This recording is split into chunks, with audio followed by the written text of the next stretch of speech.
lepo pozdravljeni.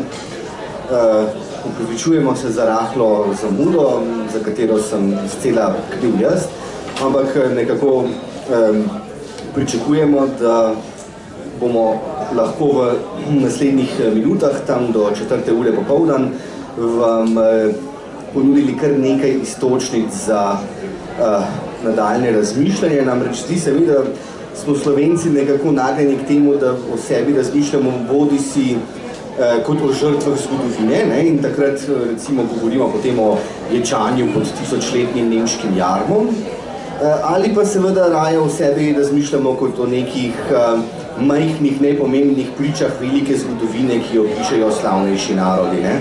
No, delo doktorice Irene Avsenik-Nabergoj seveda kaže, da je treba biti tukaj nekoliko bolj natančen. Slovenci še zdaleč nismo samo žrtve ali priče, ampak smo včasih tudi akterji in žal smo včasih tudi akterji v najtemnejših poglavjih evropske civilizacije, kakor naprimer kakor velja apropo antisemitizma. Slovenci smo bili, in to se bo menda pokazalo, v preteklosti precej goreči antisemiti in vprašanje je, v kolikšni meri smo to držo zares pustili za seboj. To ne ostane neodgovorjeno, ampak začeti pa je najbrž treba pogovor tule v širšem evropskem kontekstu pri vprašanju, odkot pravzaprav antisemitizem in kdaj se pojavi. Doktorica Irena Avsenik-Nabergoj, prosim. Hvala lepa za besedo. Svojo prvo knjigo sem naslovila Proti judovstvo in antisemitizem v Evropi. Sprav zgodovina proti judovstva in antisemitizma je v Evropi, zato ker tukaj razlikujem med izrazom proti judovstvo. To se pravi neka sovražna nastrojenost do judov, ki se je vlekla okoli 3000 let in je bila predvsem verske in kulturne narave, in potem antisemitizem, ki pa označuje bolj jude pod ocenjevanje judov kot odtisom njihove rase, se pravi sovraštvo do judov kot do rase, ki pa se je razširilo predvsem v Nemčiji 19. stoletja, še predtem pa 100 let prej pa že v Franciji. In prav to sekularizirani antisemitizem 19. in 20. stoletja je vodil do holokausta, vseh teh grozljivih razsežnosti. Medtem ko prejšnje protijudovstvo tako množičnega poboja ni dopuščalo že zaradi teh verskih zavor, ki pač niso dopuščale takih množičnih pobojev. Seveda je pa to zelo aktualna tema tudi v današnjem času, zaradi tega, ker se nažalost, kot je povedal že gospod Goran Dekleva, antisemitizem kljub temu, da vsi vemo za holokaust, da se še vedno antisemitizem predsodki širijo. Moram pa še omeniti, da ob izrazu antisemitizem nekateri uporabljajo še drugi izrazi, naprimer judeofobija, ki označuje sovraštvo povezano s strahom do judov, ki še vedno v tem protikrščanskem antisemitizmu korenini, pri čemer ni nujno, da so ti verski razlogi vidni. Ali pa tudi judeofilija, ki pa označuje nekako sprejemanje judov kot drugačnih, z težnjo oziroma s upanju, da se bodo moralno poboljšali oziroma spreobrnili v krščanstvo. To je recimo primer Martina Lutra. Nekako ste že nakazali seveda, kaj ne, da imamo v zgodovini, neslavni zgodovini negativnega odnosa večinskega evropskega prebivalstva do judov od srednjega veka do danes pravzaprav opravka z dvema različnima obdobjama. Prvo, ki je protijudovsko, se pravi, ki temelji pravzaprav na predsodkih verske narave, in drugo, ki pač je utemeljeno na predsodkih rasne narave. Ampak nekaj mi pa tukaj vendarle ne gre v račun. Zakaj Evropejci, kristjani, tako neverjetno močno potrebujemo nekega drugega, ki bo tarča zasmehovanja, šikaniranja ali še česa hujšega. Zakaj je ta drugi, ta jud, tako zelo pravzaprav potreben evropski kulturi? Ja, hvala lepa, to je zelo dobro vprašanje. Mislim, da tukaj gre za pojav, da imamo a priori neko nezaupanje drugačnega do drugega, še posebej, če je ta v nekaterih pogledih uspešnejši. To je velikokrat bilo povezano z zavistjo. Jaz mislim globoko v sebi, da v osnovi teh predsotkov, v osnovi teh stereotipov o Judih se je pogosto skrivala zavist in strah pred večjim vplivom, da bi bili pač drugi podrejeni v manjšini, da bi izgubili svoj vpliv, na katerega so se navadili. In to je bilo zelo značilno za obdobje, ko so se Judi poskušali asimilirati v družbo. Potem so se pa začeli bati njihovega prevelikega vpliva, njihovih prevelikih dosežkov v umetnosti, kulturi, znanosti in so jih potem hoteli videti kot drugačne, kot druge.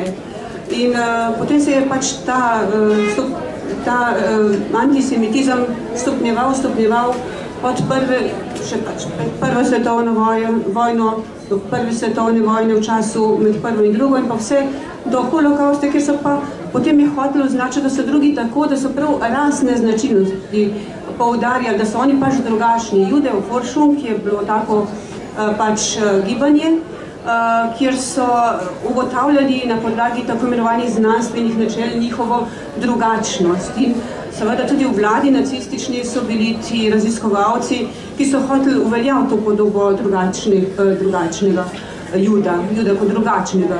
Nekateri so se potem reševali tako, da je Theodor Herzl že na začetku 20. stoletja odprl pot v Palestino, drugi pa so bili pač žrtve teh predsotkov, stereotipov. Kratili so njihovo kulturo, njihovo umetnostne dosežke, cenzurirali so jih in je bilo grozno živeti kot jud takrat v Nemčiji, Avstriji, v teh deželah. To je seveda zgodba, ki jo vsi poznamo, ampak na nek način se mi zdi, na Slovenskem imamo občutka, da je to tudi zgodba, ki bi se nas prav zares živo dotikala, saj od konca 15. stoletja, od izgona judovskih skupnosti iz Koroške, Štajerske in Kranjske, v osrednjem delu slovenskega etničnega ozemlja judovskih skupnosti, ki bi stalno tu živele, ni bilo. Izjemi sta bili pravzaprav Tržaško in Prekmurje. Zakaj je temu navkljub seveda preučevanje antisemitizma tako zelo pomembno za vse zadnje Slovence danes? Gospod Hajner. Hvala za besedo. Lep pozdrav vsem prisotnim tudi. Malo ste mi že na začetku vzeli istočnico, ko ste namreč omenili to slovensko tipično zgodovinsko pozo. Po eni strani smo žrtve, po drugi strani pa nas nobena velika zgodovinska dogajanja niso takla. Antisemitizm je točno to. Torej je primer, ko Slovenci nismo žrtve, po drugi strani pa je to neki vseevropski pojav in kot vsi ostali. Jaz mislim, da se zgodovina, da so tudi po tej logiki strinjali, ker smo iz tega faha, da je dobro tukaj smo prišli na koncept slovenske zgodovine, ki govori o tem, da naša zgodovina ni zgodovina samo Slovencev, ni samo zgodovina Slovenije, ampak slovenska zgodovina v tem smislu, da če izhajamo iz srednjega veka, roke Celjski, kateri imamo sicer celo v grbu, čeprav niso bili Slovenci, so del slovenske zgodovine. In Judje, čeprav seveda niso bili Slovenci, srednjeveški Judje, se gotovo govorili verjetno nekaj slovenski, tudi ti, ki so bili v 19. 20. so bili Slovenci, ki so se čutili Slovence, so zagotovo pa del slovenske zgodovine. In kadar govorimo o teh zadevah, ne samo da zdaj pač na koncu, jaz kot seveda, ki se pač veliko ukvarjal z holokaustom in Auschwitzom, ko sem prvi slišal slovenski Judje, dobro, nismo nekaj ideje, ampak potem, ko vidiš, da je postopek čisti isti, da vse te najbolj znane, če hočete hollywoodsko najbolj prikazane faze, vse lahko torej prikažeš na slovenskih primerih, vključno recimo z Menglemi dvojčicami in tak naprej, potem dejansko vidite, da to mi nismo zdaj neki osamljen otok, neka posebna zgodba v Evropi, to se pa nas ne tiče, pa mi nimamo veze s tem, oziroma tudi to je naše zgodba. Če pa zdaj pridemo malo na moralno-etično področje, bi pa rekel takole, odnos do manjšine, katerekoli, ne samo do Judov, je vedno zrcalo večine. In z našega slovenskega vidika, ki smo danes na slovenskem območju Slovenije, večina, tudi zgodovinsko, ta prostor, ko ste ga imenovali osrednja Slovenija, je dejansko večinoma slovensko poseljen, je to vedno dobri nauk za sedanjost. Kakšen je to odnos do manjšine, takšen pravzaprav vsi. In v tem smislu, jaz mislim, da za to slovensko zgodovino kot tako, pa tudi slovensko sedanjost je izjemno pomembno. Največ smo morali soočati v zelo bližnji prihodnosti z velikim številom novo prispelih državljanov, tujcev, kakoli hočete, ne? In odnos do tega bo zelo, zelo pomemben in začne se pa pri takih stvari, da smo bomo zgodovina razšiščena. Fraza je stokrat bila ponovljena, bomo pa še enkrat naredili. Če ne poznaš preteklosti, ne moreš razumeti sedanjosti, kaj šele predvidevati v prihodnosti. In zato je tudi zgodovina antisemitizma za nas zelo relevantna. Prav gotovo in ko govorimo torej o zgodovini antisemitizma na slovenskem ozemlju, na slovenskih tleh, gospod Valtelj, se sprašujem, se je nekoliko, kako ne rečem, neokusno vprašati, pa vendarle, ali ima antisemitizem na slovenskem, ki je seveda sestavni del nekega širšega, panevropskega, družbenega fenomena, vendarle neke značilnosti, ki jih lahko prepoznavamo kot neposredno slovenske, ali kako ne rečem, vezane na ta prostor. Ja, v bistvu se je slovenski antisemitizem seveda je temeljil na srednjeevropskem antisemitizmu, napajal se je predvsem z avstrijskim. Vsi poznamo dunajskega župana Ligerja, ki je bil nekako tudi idejni mentor samega Hitlerja in naših slovenskih politikov. Zdaj, če bi rekel, kaj je razlika v slovenskem antisemitizmu, je to, da je v Sloveniji bilo neko, bom rekel, umanjkanje judov, da je bil antisemitizem brez judov. Torej je antisemitizem šel na to, bojmo se, da bi se nam zgodilo to, kar se je zgodilo našim bratom na Poljskem, v Rusiji, ki so odprli judom vrata. Torej, preventivno se zaščitimo pred temi judi in v slovenskem katoliškem tisku od leta 1880 pravzaprav ni Slovenca, to boste zgodovinarji bolj, jaz sem tukaj amater, bolj poznali, ampak ni bilo številke Slovenca, ki ne bi imela vsej enega antisemitskega članka. To se je seveda stopnjevalo. In ko je leta 40 dr. Korošec kot edini slovenski predstavnik, kot minister za prosveto v jugoslovanski vladi sprejel antisemitske zakone, se je seveda zgledoval po Nürnberških zakonih. In kljub nasprotovanju ostalih ministrov v takratni jugoslovanski vladi je dr. Korošec seveda to nevarnost tega juda uspel upeljati v antisemitske zakone, delati selekcijo, kdo se lahko upiše na strokovne višje šole, skratka, kaj lahko ljudje delajo. Začel se je pa seveda stopnjevati ta antisemitizem še dodatno po prvi svetovni vojni, ko je takratna jugoslovanska vlada recimo v Maribor povabila industrialce, jude, da zaženejo to mesto. In to je bil en močen, bom rekel, vzgon za razvoj antisemitizma. In seveda danes, ko recimo govorimo o spravi, se moramo zavedati, da v slovenski spravi, tako kot je profesor Hajdinjak povedal, judov ni. Torej, mi judov v slovenski zgodovini nimamo. In povedal vam bom iz dnevnega dogajanja, obišče nas ogromno turistov vsak dan, predvsem iz Izraela in iz drugih držav, ki imajo izkušnje z lokalnimi vodniki po Ljubljani, ki še danes, kljub temu, da se že ne vem koliko let, 5-6 let trudimo o izobraževanju, o prisotnosti judov od antike naprej na področju današnje Ljubljane, še vedno govorijo, da judov 500 let ni v Ljubljani, da 500 let v Ljubljani ne obstoja pravzaprav nič, čeprav seveda to ni res. Vemo, da seveda so bili judi 1515 izgnani, ampak so se potem vračali, najprej seveda se niso smeli naseljevati, vse do ilirskih provinc, ampak od 1860 recimo naprej pa so že postopoma se začeli naseljevati v Ljubljani in je v Ljubljani bila tudi ena eminentna skupnost. In danes, ko govorimo seveda o največji judovski skupnosti v Prekmurju, kjer imamo tudi enega izrazitega antisemita Miška Kranca, ki govori iz prakse, ker je on pač tam doma v neki skupnosti. In ko gledamo literaturo, jaz sem bil fasciniran nad obema knjigama, ker sem zvedel ogromno novih stvari, ki jih nisem poznal. in sem pravzaprav navdušen, kaj nam te dve knjigi pravzaprav prinašata novega v slovenski prostor. Jaz se veselim že tretje knjige, ki se bo bolj seveda dotikala še samega slovenskega antisemitizma.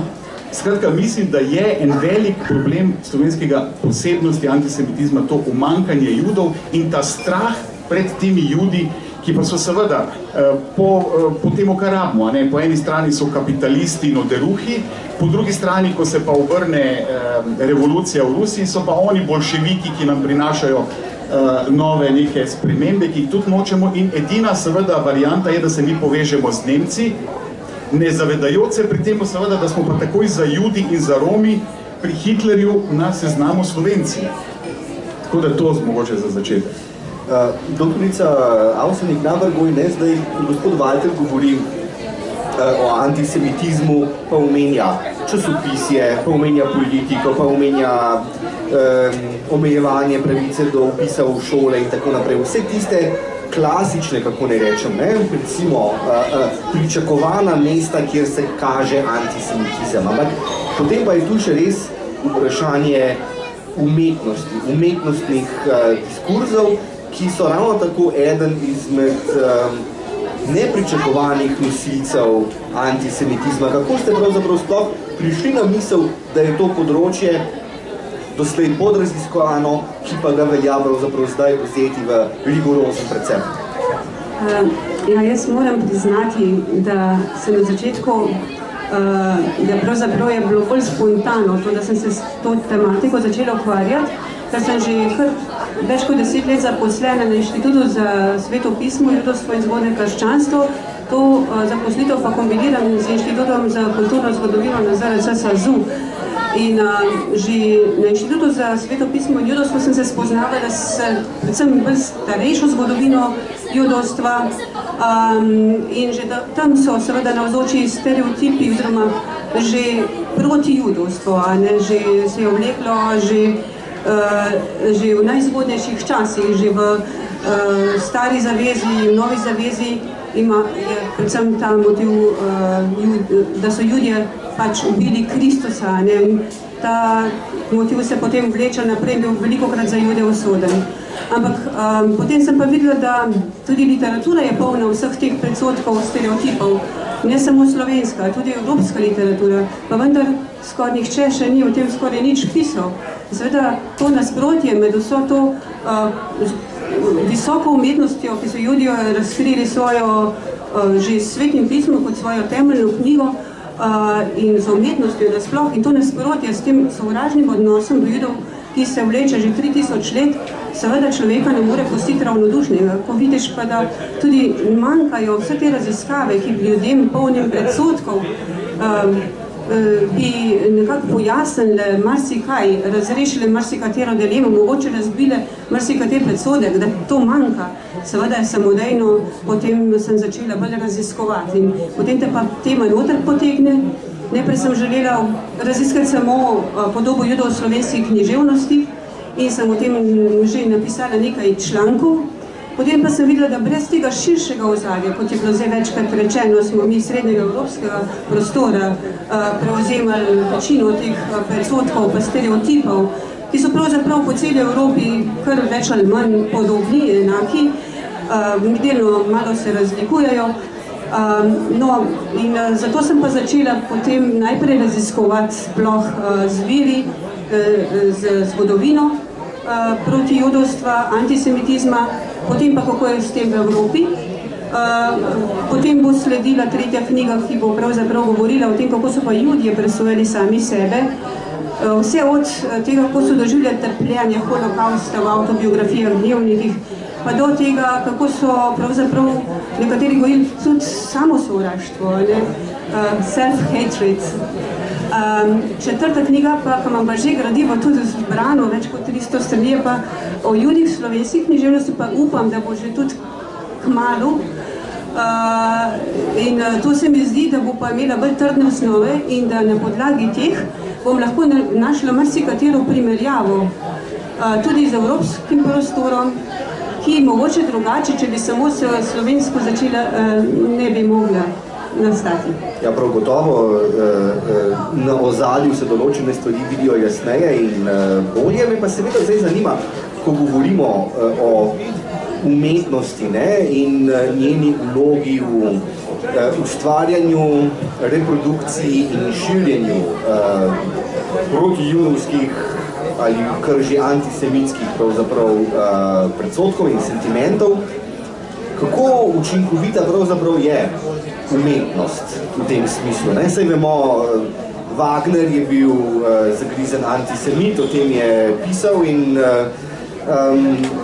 na vse zadnje so Nibelunški prstan in Parsifal postale velike umetnine nacističnega režima, ampak to je slej ko prej umetnostna praksa, ki nagovarja ne mara manj ljudi, kakor pa, kaj pa vem, kakšni religijski diskurzi ali pa diskurzi, ki se opirajo na znanost. Kaj je pravzaprav v tem smislu bilo žalostno najbolj učinkovito, gospod Valšen? Ja, če spet gremo mogoče na slovensko, bom rekel, umetniško sceno, ne?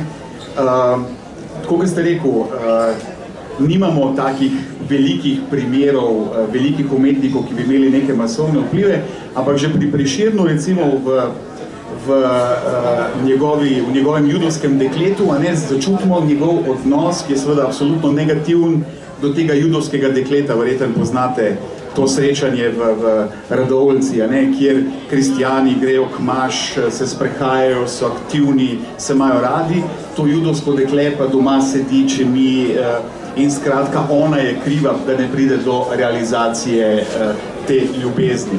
Ali pa še huje pri železni cesti, kjer bo on šel, pa si bo našel na Moravskem črno judinjo, ki mu bo dala solde in mu reče, ti si jo kar najd tam na Moravskem, pa ti bo dala ta satanska judinja, skratka po grbi.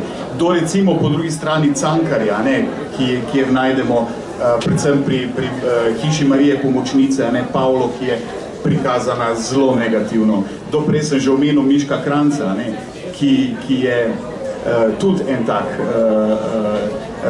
Tako da, ko gledamo slovensko literaturo tako počes, pa bi rekel človek, da težko najdemo nekoga, ki ni bil antisemita, da jih je bilo zelo malo tistih, ki so imeli neko pri Veroniki Deseniški, pri grofih Cerskih, skratka, so Judje prikazani izrazito negativno, ali pa če gremo tlele, vidim ene par Korošcev, vsi poznate Miklovo Zalo, Koroška ljudska igra, kjer so Judje prikazani izrazito negativno. In to je sigurno ena drama, ki je prišla do srca teh ljudi, ki so tam na teh kmečkih okoljih gledali to predstavo, ki se še zdaj igra, in so videli, lahi so slabi, ampak Judje so pa še slabši, bojmo se jih, ker je treba ta blud in boden, treba je čistost slovenske krvi in krščanstva ohraniti.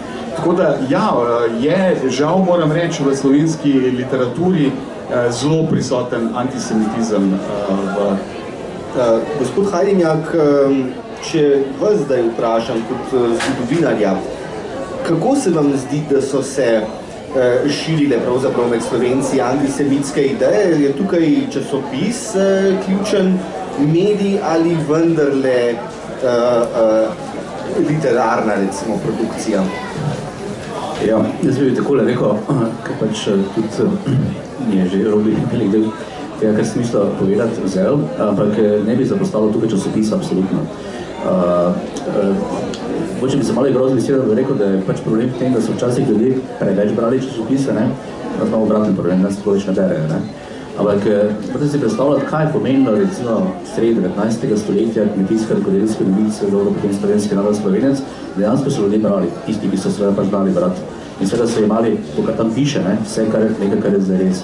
Ampak, ker mi je tema zelo bližna, predvsem berem stare časopise, ker pač tudi zgodovine, opažam recimo dosti krat, ko primerjam recimo članke, Dunajske nekaj časopisov, pa potem Slovencu ne tako dansko napiše, odkot so prepisali, pa če to več napiše, ampak podobno, povzemajo, niso imeli torej to, ko bi rekli, dopisnikov in podobne zadeve. Zelo pomeni kanal, absolutno, poleg časopisov pa takšnih, je to, da je seveda večina slovenskih izobražencev v 19. stoletju šla skozi Dunaj. Dunaj je bilo mesto, ki je imelo potem prvo na vojno 10% judovskega prebivalstva, ki je najbolj zaznamovano bilo za antisemitizmom, s tem zamitjem dunajskim županom Karlom Loegerjem, in ne nazadnje mladi Hitler, ki je tam vpijal te antisemitske ideje, ki sicer še ni na ta način izražal kot Ivo po prvi stvari, ampak tam se je učil, če rečem zelo direktno.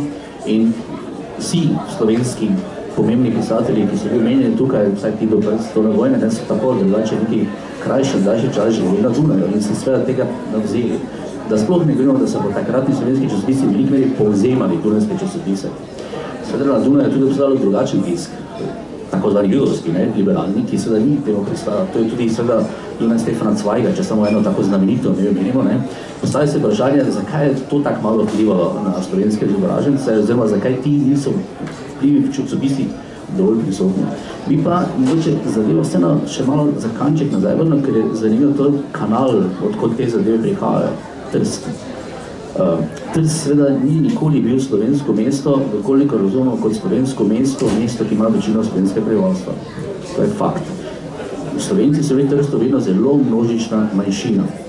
Skoraj 50% tih prve svetovne vojne, ampak Trst je bil, ne smete pozabiti, tudi po letu 1497, ko so bili Judi pregnani iz Koroške in Štajerske, in po letu 1915, ko so bili pregnani iz Ljubljane, ko je bilo mesto židovske oblasti na Krajski, še vedno mesto, kjer so bili Judje in so več čas bili prisotni. Ter Gorica in Gradišče.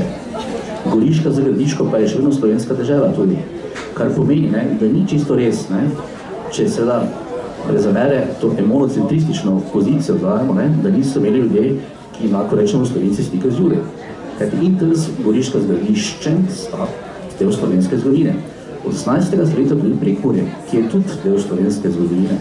Teda, po mojem mnenju, sicer ne znam točno izraziti, ampak tako spet te stare časopise, dokrat sem opazil, da je recimo novica, ne vem, Judje imajo take in take običaje na Dunaju, pa je recimo zraven novica, Judje imajo pa take in take običaje na Trstu.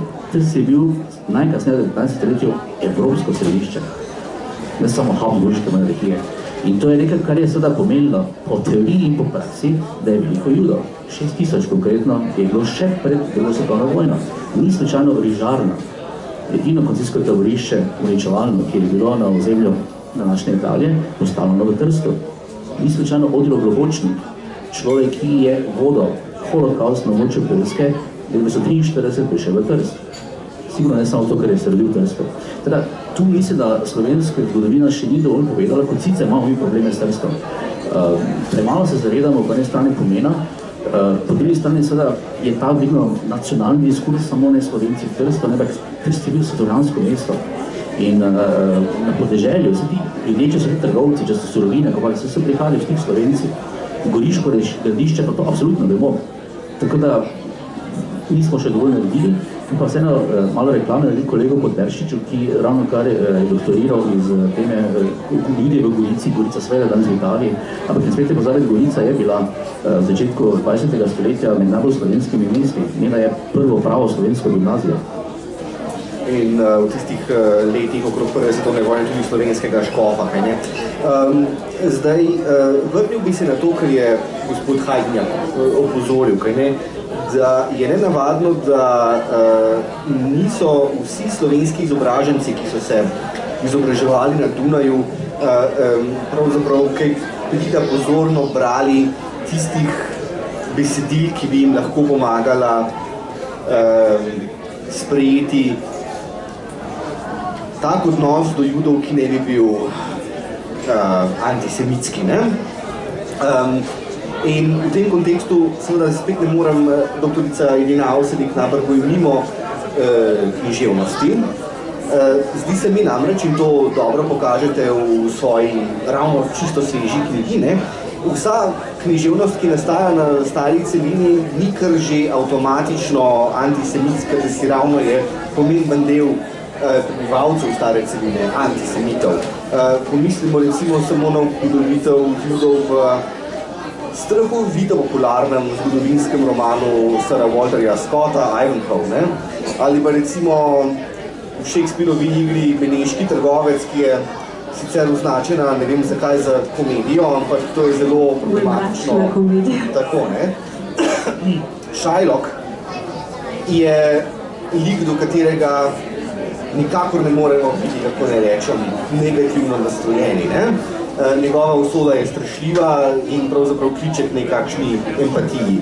Kako to, da slovenski izobraženci, ki so ravno na Dunaju, se gotovo srečali z velikimi deli evropske književnosti, vendarle niso bili sposobni pravzaprav preseči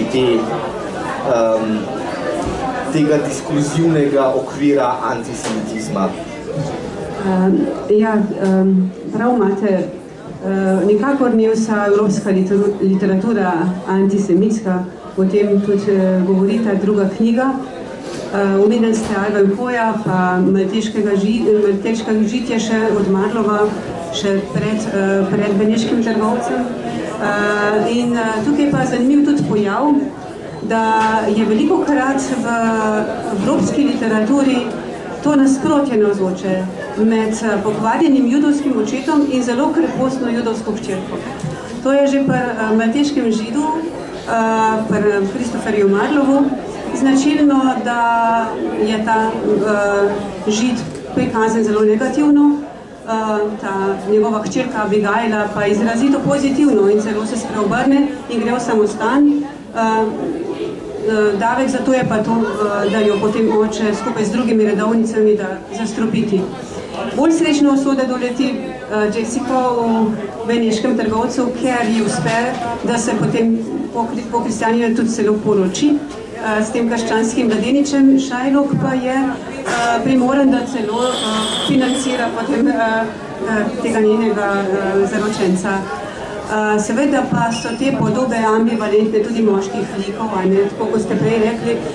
Tudi sama čutim kar malo sočutja do tega Juda Shylocka, nikakor nisem v negativni luči prikazan, kot Shakespeare zna to dosti izklesati, to gotovo kolega še bolj pozna. No, pa opozorila bi pa tudi na izrazito pozitivno podobo Juda pri Joyceu v njegovem romanu Ulysses, zato ker se Joyce pravzaprav identificira z Judom kot pripadnik Ircev, ki so bili marginalizirani v razmerju do večinskega prebivalstva angleškega, se počuti v podobnem razmerju kot Judje, ki so bili vedno marginalizirani v razmerju do večinskih narodov. In to je zelo zelo se z njimi identificira. No, potem so še primeri, kot je Charles Dickens, roman Oliver Twist, ima pa izrazito negativno podobo Juda, v podobi tega Fagina, ki pogublja te otroke, sirote v londonskem predmestju, pri čemer so seveda Dickensov učitelj tudi, da je bil sam antisemit. On pa to zanikal. Je rekel, da je v bistvu on realistično pisal, da v resnici so bile marsikdaj vodje kriminalnega podzemlja tam Judi. In potem je čez nekaj let napisal še eno delo, kjer pa slika zelo pozitivno podobo Juda. Pri vsem skupaj pa se postavlja kot problem to, da velikokrat te judovske avtorje poskušamo kar enačiti, ki so slikali judovske like, negativne, poskušamo kar enačiti, da so oni tako tudi mislili. To ni nujno res, ne? To ni nujno res, da so bili sami antisemiti, ne? In to je velik problem. Če ustvariš nek lik, recimo Shakespeare najbrž sploh ni v naslov svoje mračne komedije, tragedije, Beneški trgovec postavil Shylocka, ampak Beneškega trgovca, ki je bil kristjan. Pa vendarle so ti liki judovski so prevladali, so prišli v spredje, ker so bili vedno vredni dosti večje pozornosti. Kot negativci so bili večje pozornosti vredni, tudi če si mogoče Shakespeare sam tega ni želel. In jaz tudi mislim, da so bile to izredno vplivna dela, ki so potem tudi močno vplivala na celotno evropsko kulturo. Podobne like pa najdemo seveda tudi v ruski književnosti. Zanimivo pri tem pa je, da so tam Judje bolj smešni. Recimo Jud Jankel pri Gogolju v Tarasu Bulbi je izrazito smešen lik. Potem je od njega prevzemal tudi malo Dostojevski v svojih zapiskih iz Mrtvega doma, ki jih je pisal ko je bil v Sibiriji, je srečal edinega kaznenca, ki je bil Jud. In on piše tako doživeto, da se moraš smejati. Pa ni zloben in sploh ni negativen do njega, ampak on se z tega, kako on verske obrede opravlja in kako pravzaprav nastopa tam kot neka figura, dejansko ga upodablja smešno, kot neko smešno figuro. So še zmeraj enaki, pač podobni stereotipi po celi Evropi, vendar značilnost, recimo ruske, je pa, da so bolj smešni. To tudi ponazarja knjiga, ki o tem govori Ridiculous Jew. Zelo zanimivo. Zdaj, če idemo nazaj k slovenski literarni produkciji, ali lahko govorimo o kakšnih tezah Juda, kakor se nam kaže skozi slovensko književnost, ki so recimo specifične, značilne, ki koagulirajo v neko homogeno podobo, doktorica Avsenik Nabergoj. Ja, v slovenski književnosti je tudi zelo zanimivo, ne, da se podobe Judov pojavljajo že zgodaj, ne, zelo zgodaj, že v folklornih izročilu v srednjem veku, ampak večinoma so te podobe Judov vzete iz bibličnega sveta. Samo dve ljudske pesmi so po dognanjih Zmage Kumer, ki govorita o resničnem Judu. Pa obe govorite pravzaprav bolj, izražite bolj verske predsodke, verske stereotipe. Mislim, da je nek cerkveni ropar, pa neko onečaščanje hostije. Potem pesem o veliki noči iz srednjeveškega rokopisnega izročila tudi vsebuje te protiverske značilnosti, se pravi, Judje so tukaj označeni kot obijalci Kristusa, ki so Kristusa pribili na križ in zaradi tega jih pač preganja tema, ki bo razsvetljena samo s pravo vero. Podobno tudi potem Trubar v Avgustili tudi na ta način prikazuje Jude v drugih delih in potem Janez Svetokriški in potem vse do pač 19. stoletja do Prešerna, ki je ustvaril umetno literaturo, kot je že povedal sogovornik, gospod Walter. Judovsko dekle pa od Železne ceste sta zelo značilni. Tukaj bi sem poudarila, da za Prešerna seveda ta poroka z krščanskim dekletom ni mogoče, ne. On še tako gre obrno, Judin je snubit, ne, gre krščene Judin je snubit. Tukaj se odraža že ta stereotip, ne. Mora biti po kristjanina, drugače sploh ne bi šel snubit, ne. Jaškev Zamundi zanimivo, ne, kako je pa Lejla čisto v redu, zato ker se je spremenila, ker je sprejela hiter krščansko vero, ne. No, ampak tudi, če jo gre snubit, potem na koncu pravi, da sicer v eni verziji pravi, da ljubezen je še naprej gorela, ampak nič ne govori o poroki, v drugi verziji pa, da jih je ljubezen ločila, ne. Ljubezen jih je združila, pa vera jih je ločila, vera jih je potem ločila, ne. Se pravi, Prešeren še ostaja pri tem verskih predsodkih, verskih stereotipih, medtem ko pa Cankar, ker sem ga jaz res obdelala, vse, kar ima o Judih, imam že narejeno. Ampak pa meni je pa seveda ta hiša Marije Pomočnice, ki je ta deklica Pavla, židovka Pavla, je zelo zanimiva, ne. Ampak me je pa zelo tudi ta Krčmar Elija, novela Krčmar Elija me je pa tako nasmejala, pravzaprav pa po drugi strani pa tudi ne. Ima prvine smešnega, pa prvine tudi tragičnega, ko pride tujec, Krčmar Elija, ki hoče Slovencem vzeti zemljo, je grabežljiv, vse lastnosti teh stereotipov ima, ampak na koncu ga pa ena druga tujka, Isis, da v koša, ne. V bistvu, ker se on tako smrtno zaljubi vanjo, ga ona izkoristi in ko mu vsega zmanjka, ne, z vsem skupaj bogatstvom odide v mesto in ga samega gosti, njega pa potem tudi čaka žalostna smrt, ker je vso je osleparil in se mu potem ti vaščani maščujejo. Drugač pa je seveda tudi gledal Cankar na Jude kot na izkoriščevalce, na kapitaliste. Ima tudi povzel po neki svoji izkušnji, ima več takih zelo zanimivih črtic, ki ponazarjajo, recimo moja miznica, kako je na smrtni postelji risal svojo mater, portret svoje matere in potem je na Dunaju v finančni stiski to svojo sliko hotel prodati. In potem jo je judovskemu trgovcu prodal kovček, kjer je bila ta slika noter. V bistvu je kovček hotel prodati, kjer je bil. Ampak not je bila ta materina slika. In ko je prišel nazaj, da bi sam sliko vzel, da mu ta Jud ni verjel in mu ni hotel dati. In dejansko to grabežljivost, to nezaupljivost, to veliko del slovenske književnosti upodablja. Sem pa našla tudi nekaj redkih svetlih izjem, ko pa so do Judov tudi prijazni. Recimo Simon Jenko ima eno pesem, ki občuduje enega Leva Baruha, enega časnika v Nemčiji, ki so ga takrat vajevci občudovali. Potem tudi Trdina je dokaj realističen v opisih, ker pač pravi, da se Judov bojijo ljudje, a ne tudi ljudje pač potem se ne počutijo dobro v naših krajih. Pa še kakšen primer bi navedli, ampak o tem bo več v knjigi, da ne boste zdaj vsega zvedli. Ja, to nikakor se ne bi spodobilo, ampak me pa seveda zanima, gospod Hagenjak, zdaj doktorica Avsenik Nambergu je natančno predstavila pravzaprav to, čemu lahko že rečemo nekoliko starejša slovenska književnost. Mene pa seveda zanima, kako je z popisovanjem usode slovenskih Judov, teh, ki ste jih ravno vi omenjali.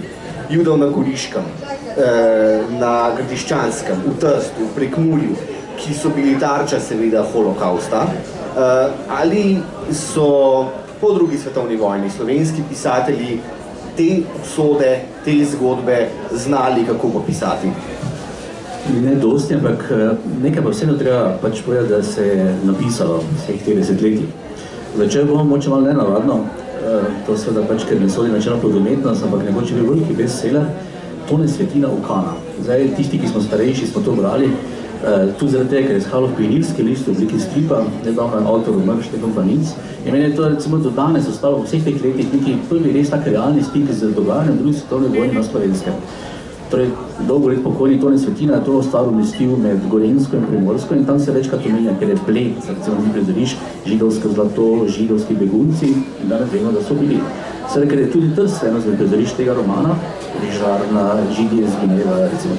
Meni, konkretno, kot tretji razred osnovne šole, ko sem to bral, seveda od takrat recimo tudi teh zavesti. Ampak seveda, Svetina ne sodi v umetniško literaturo, to je nekaj trivialno, čeprav pravim še enkrat, to je v času, ko je izhajalo bilo bestseller. Celo na oder so postavili, filma niso nikoli postavili. Ampak nenavadno se mi je zdelo tudi zaradi tega, ker je seveda druga tega knjiga, ki je na to temo, malo po Svetinovih romanih, Ukanih, pri 60 let nastalo napisal Prekmurec, Franc, emigracije se vam Frank Bukvič, za naslovom Ljudje iz Olšnice. Olšnica je najbolj staro ime za Mursko Soboto. In on ta roman postavil v čas pred, med drugo svetovno vojno in seveda tudi omenja 26. april 1944 zgod prekmurskih Judov. Zdaj, jaz seveda, ko sem to naletel, nobenem pregledal literaturo tega ni, ima pa sicer desno na Wikipediji, sem seveda, ker sem poznal zadeve, sem poznal konkretno ulica, imena, priimke, recimo, ne, seveda ni vse direkt napisal, če poznaš tebe, kako je gledala Mursko Soboto 44. leta, najdeš malo. Ne drznem si govoriti, da je to umetnost, vsakem vere pa dobro dokumentacijsko prikazano. Tudi Dušan Šarotar, zdaj je tudi tako strašno dolgo nazaj, 10 let mislim, da bom, ki je po malimi strani potomec enega z preživeli holokausta, jaz mislim, da je zelo dobro stvar zastavil, mislim, da je lahko dosti govoril o tem.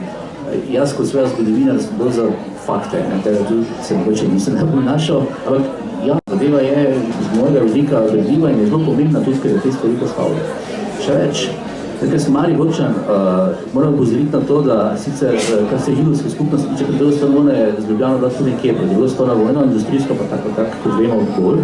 No in jaz imam stike s še vedno živečim, zdaj se 92 let starim, v Sloveniji sem imel Pavel Larič, Paul Larič, človek, ki živi v New Yorku leta 40, oni so tik pred holokaustom uspeli z Maribora pobegniti in njemu se ta Maribor toliko sedo v spomin, ker je sveda odraščal tam, da je napisal 25 leti Maribor Remembered, ker je sveda širše spisal holokaust, kako je on živel otroštvo, mladost, pot pa je sveda to vmes, kar se zgodilo, on se zdaj tam v začetku 80 let vrne nazaj v Maribor in potem obuja stare zgodbe. Teda, bera ni strašno velika, se bojim, da bojo sveda strogi literarni kriti rekli, da mogoče pa to ni dovolj dobro za, ne vem, esej na maturi, ampak nekaj je, teda tu nekaj.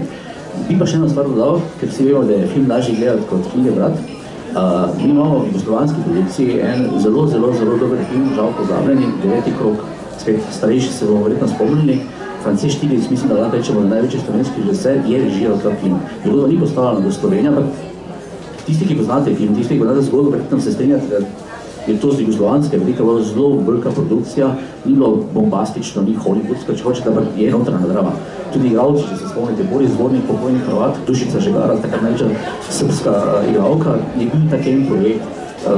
Mislim, če se dve države, niso na Kanu, celovi Palme, nekaj takega, nekaj, kar verjetno kaže na to, da je neki nivo. Pravi, ni slovenski produkt, ampak Štiglic je slovenski režiser. Prav gotovo, ampak ta zgodba zdaj o tem, kako je razmeroma malo bilo odmeva v slovenski umetnostni produkciji. Apropo holokausta, gospod Valžil me seveda uspelja k še enemu vprašanju, mimo katerega najbrž ne moremo iti. 12 ali 13 Slovenk in Slovencev je doslej upisanih v seznam pravičnih med narodi pri mednarodnem spominskem centru Yad Vashem v Jeruzalemu. To so skratka ne ljudje, Slovenci, ki so med drugo svetovno vojno postavili na kocko lastno življenje, zato da bi reševali seveda znance ali pa tudi neznance judovskega rodu iz notranjega etičnega imperativa, tako rekoč. Te ljudje, teh 12 ali 13 Slovenk in Slovencev nima v nobenem slovenskem mestu spomenika, javnega obeležja, o njih se ne učimo v šolah. Nek Oskar Schindler pa je seveda znan, si predstavljam, slehernemu Slovencu danes, zahvaljujoč hollywoodskemu filmu. Kdaj bomo dobili neko obeležje, da se spomnimo teh, ki so za drugega bili pripravljeni žrtvovati vse? Hvala za vprašanje. Ja, je zelo aktualno. Poleg teh, ki ste že omenili 12, ki so že priznani v Yad Vashemu, je trenutno še 9 slovenskih pravičnikov, ki so v presoji muzeja. To bojo verjetno tudi zadnji pravičniki, ki bodo še, ker vi veste, da mora za pravičnika predlagati jud tega človeka, torej najbolje tisti, ki je to sam doživel ali pa njegov sorodnik, in veste, da ti ljudje počasi umirajo. No, zadnji, ki so bili razglašeni za pravične med narodi, so bili družina Savice Rožanc.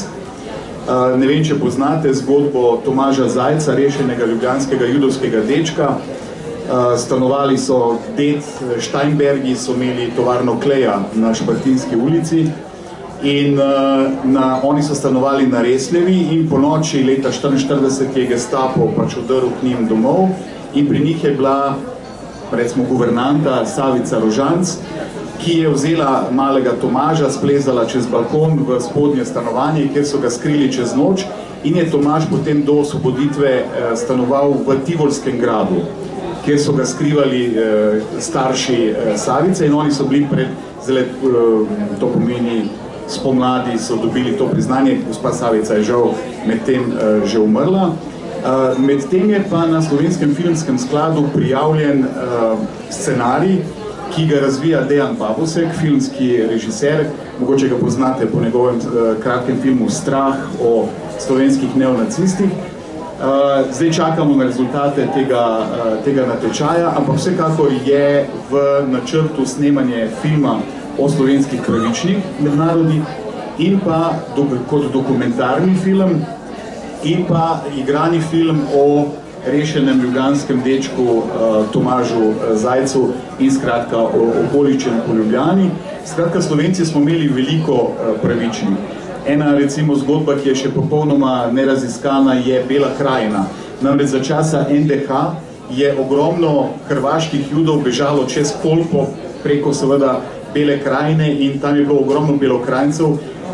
Zdaj se dela nekaj na tem, da bi se raziskalo te zgodbe. Vi veste, da vsak dan je teh pričevalcev manj in da je pravzaprav ogromno časa bilo v 70 letih izgubljenega.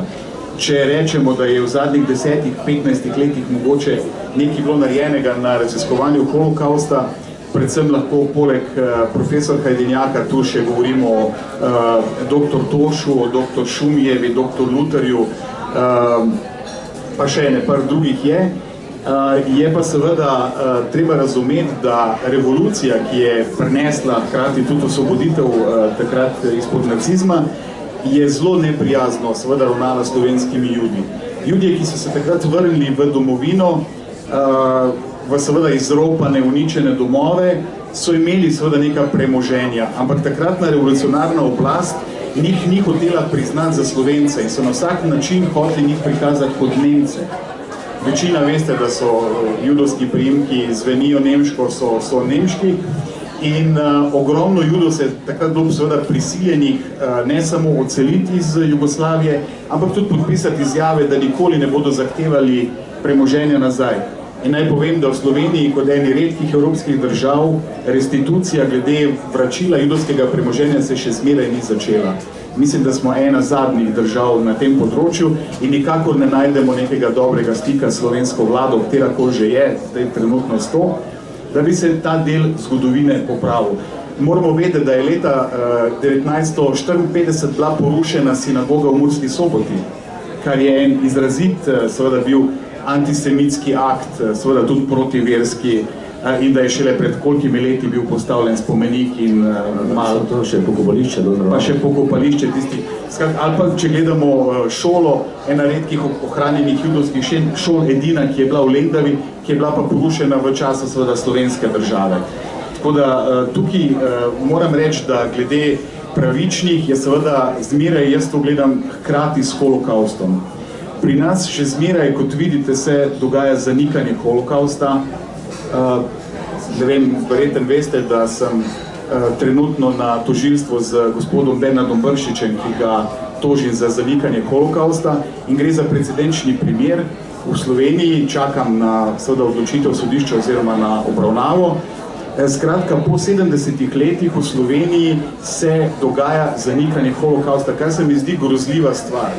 Zdi se mi nekaj nepojmljivega od seveda sovražnega govora, ki ni več sovražni govor, ki se pojavlja na Twitterju pravzaprav vsakodnevno, do tega, da vam ne govorim, koliko e-mailov, tweetov sovražna do razbitih oken, anti-judovskih nalepk, neonacističnih imamo seveda na naših oknih. Ja, to je pravzaprav tema za nek drug pogovor, ki bi ga prav tako veljalo imeti in to čim bolj v kratkem. Danes pa smo žal prišli do konca našega pogovora, ura je točno 4. Doktorica Irena Avsenik-Naberkoj, gospod Hajnjak, gospod Valter, najlepša hvala za ta pogovor, za vsa pojasnila. Vam, spoštovane obiskovalke in obiskovalci, pa seveda najlepša hvala za pozornost. Srečno! Hvala lepa.